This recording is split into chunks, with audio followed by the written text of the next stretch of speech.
TDP ప్రాతినిధ్యం వహిస్తున్న reserved నియోజకవర్గాల్లో ఏం జరుగుతుంది?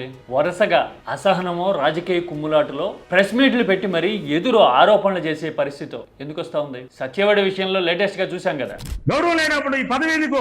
పార్టీలో మాకు ఏం గౌరవం ఉంది? ఎస్, ఎమ్మెల్యే ఆదిమూలం తనయుడు సుమన్ ఇలా ప్రెస్ మీట్ పెట్టి మరి టీడీపీ నాయకత్వాన్ని ప్రశ్నించి నిలదీసి తాము ఎన్నికల్లో పెట్టిన ఖర్చుని వెనక్కి ఇవ్వండి, వెంటనే రాజీనామా చేస్తాం.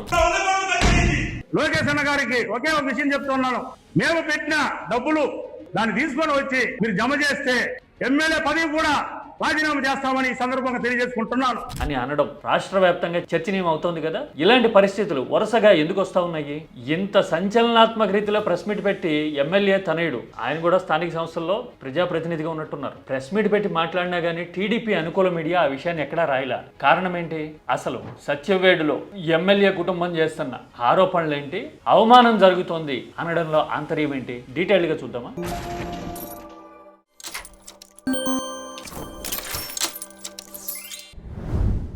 ఏపీలో కూటమికి తిరుగులేని అధికారం ఉంది. 164 సీట్లు ఉన్నాయి. అసలు ఊహించని రీతిలో రిజర్వ్డ్ నియోజకవర్గాల్లో కూడా భారీ మెజారిటీతో గెలవడం చూశాం కదా టీడీపీ. తీరా గెలిచిన సంబరాలు ఓ పక్కన జరుగుతూ ఉండగానే ఆ చప్పుడు సద్దుమణక ముందే రిజర్వ్డ్ నియోజకవర్గాల్లో చాలా చోట్ల రకరకాల ఆరోపణలు రావడం చూశాం కదా. కొందరు టీడీపీ సీనియర్ నాయకులే కూటమి భాగస్వామి పక్షాలు ప్రాతినిధ్యం వహిస్తున్న ఫలానా నియోజకవర్గంలో అప్పుడే 100 కోట్ల అని మాట్లాడిన ఆడియో టేపులు ఆల్రెడీ వినున్నాం కదా. ఆ తర్వాత అదే పార్టీకి సంబంధించిన రైల్వే కోడూరు లాంటి నియోజకవర్గాల్లో ఏం జరుగుతోంది, రోడ్డు మీద బహిరంగంగా మహిళల మీద దాడి జరిగినా గానీ మీడియా ఎక్కడా రాయలా, ఎలాంటి చర్యలు లేకపోవడాన్ని ఈ మధ్యకాలంలో చూశాం కదా. భాగస్వామ్య పక్షం ప్రాతినిధ్యం వహిస్తున్న నియోజకవర్గాల సంగతి సరే, టీడీపీలో కూడా ఇదే పరిస్థితి కదా. ఉమ్మడి కృష్ణా జిల్లాలో తిరువూరులో ఎమ్మెల్యే వర్సెస్ ఎంపీగా నడుస్తున్న పంచాయతీ ఇప్పటికీ సద్దుమణగల ప్రెస్ మీట్లు పెట్టి టీడీపీ నాయకులు సొంత పార్టీ ఎమ్మెల్యేలకి హెచ్చరిక చేసే పరిస్థితుల్ని రీసెంట్ గా కూడా చూశాం కదా.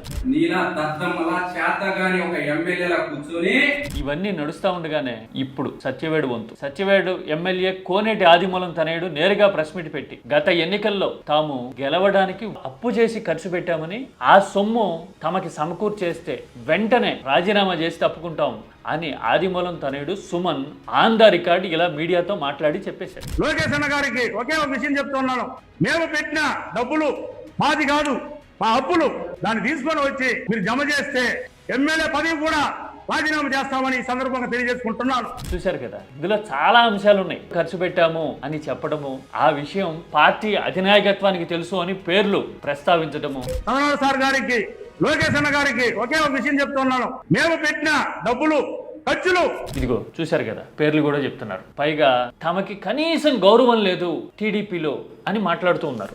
గౌరవం లేనప్పుడు ఈ పదవి ఎందుకు? పార్టీలో మాకు ఏం గౌరవం ఉంది? ఆరోపణలు ఎదుర్కొంటూ ఉన్న ఎమ్మెల్యేలు చాలా మంది ఉన్నా గానీ వాళ్ళ ఎవరి విషయంలోనూ లేని పరిస్థితి తమకే ఎందుకు వచ్చింది? రిజర్వ్డ్ సామాజిక వర్గం అని అలక్ష్యం చేస్తున్నారు మమ్మల్ని అని ఆదిమూలం తనయుడు ఆవేదనతో ఆరోపిస్తా ఉన్నారు. నాన్నగారు చిన్న చిన్న తప్పు చేస్తే కూడా మిగతా వాళ్ళు ఎవరు చేయడం లేదా? రాష్ట్రంలో పెద్దోళ్ళకు ఒక న్యాయం, దళితులకు ఒక న్యాయమా? చూశారు కదా, ఎమ్మెల్యే ఆదిమూలం ఎన్నికల ముందు ఉన్నట్టుండి వైసీపీ నుంచి టీడీపీలోకి వచ్చారు. అంతకు ముందు 2019లో కూడా ఆయన సత్యవేడులో గెలిచారు, కానీ వైసీపీ తరఫున. ఇంటర్నల్ సర్దుబాటులో భాగంగా ఆయన్ని తిరుపతి ఎంపీగా నిలబెడతాము అని వైసీపీ అంటే కుదరదు అని ఆఖరి నిమిషంలో వచ్చి సత్యవేడులో టీడీపీ అభ్యర్థిగా పోటీ చేసి ఆయన గెలిచేశారు. తీరా గెలిచిన తర్వాత ఆయన మీద లైంగిక వేధింపుల ఆరోపణలు వచ్చినాయి. టీడీపీ సస్పెండ్ చేశామో అని ప్రకటించింది.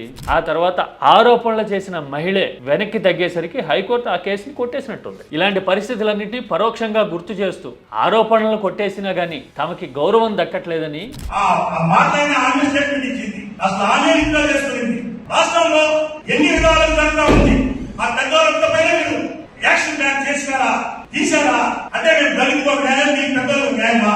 కనీసం తమని గుర్తించే పరిస్థితి పార్టీలో లేనప్పుడు ఎందుకు ఉండాలి? పదవిలో పెట్టిన ఖర్చులు వెనక్కిస్తే రాజీనామా చేస్తాం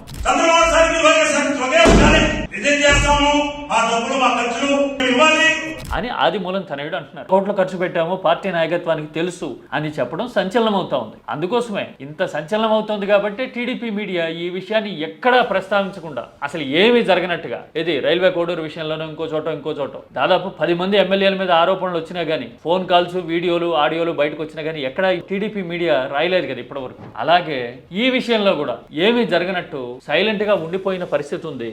జనంలో మాత్రం ఈ ఆరోపణల మీద చర్చ జరుగుతూ ఉంది. ఇలాంటి పరిస్థితి ఎందుకు వస్తుంది? దట్టు రిజర్వ్డ్ నియోజకవర్గాల్లోనే ఎందుకని ఇంత అలజడి రేగుతా ఉంది? ఇది సమాధానం వెతికి తీరాల్సిన ప్రశ్న.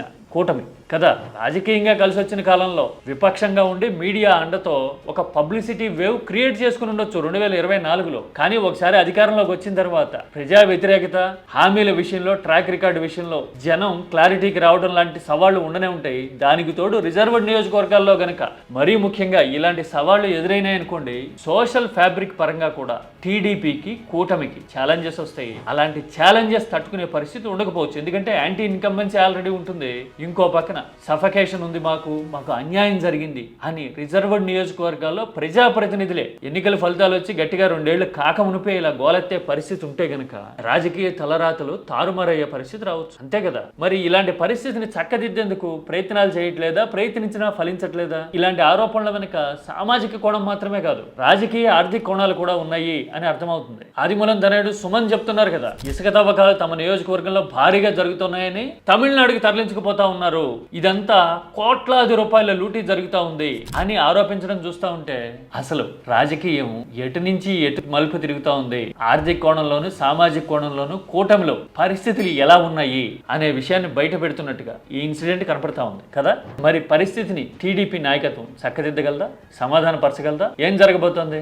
ఆదిమూలం కుటుంబం చేస్తున్న ఆరోపణల విషయంలో అయినా, తిరువూరు లాంటి చోట్ల నేరుగా పార్టీ నాయకులే ప్రెస్ మీట్లు పెట్టి సొంత పార్టీ ఎమ్మెల్యేకి హెచ్చరికలు చేస్తున్న పరిస్థితుల మీద అయినా కానీ ముందు పరిణామాలు ఎలా ఉండబోతున్నాయి? We have to wait and watch. మీరు కామెంట్ అనేది సబ్జెక్ట్ ఓరియంటెడ్ గా చేయండి, పార్లమెంటరీ లాంగ్వేజ్ మాత్రమే వాడండి. This is key talks request.